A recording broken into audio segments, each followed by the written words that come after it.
Matagumpay na nalansag ng Solano Police Station ang isang malakihang operasyon ng ilegal na online cockfighting matapos salakayin ang Solano Cockpit Arena sa Barangay Rojas noong ika-12 ng Abril. Sa ilalim ng pamumuno ni Police Major John Anthony Sanchez, arestado ang 26 na individual, kabilang ang mga online live stream operators at mga supervisor ng arena. Ayon kay Police Major Sanchez, ang nasabing pagsalakay ay bunga ng masusing pakikipagtulungan sa iba't ibang intelligence units upang maputol ang mga iligal na aktibidad na gumagamit ng online platforms para sa isabong.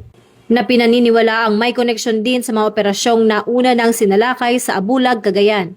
Sa gitna ng operasyon, nakumpiska ng mga otoridad ang mga ebidensyang nagkakahalaga sa 616,250 pesos na cash, mga betting tickets, computer sets, internet routers at iba pang kagamitang ginagamit sa live streaming.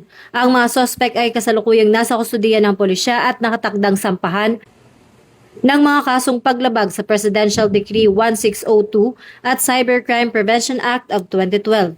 Nanindigan ang PNP na hindi sila titigil sa pag-usig sa mga nasa likod ng iligal na sugal upang mapanatili ang kaayusan at mapangalagaan ang lipunan laban sa mga ganitong uri ng krimen.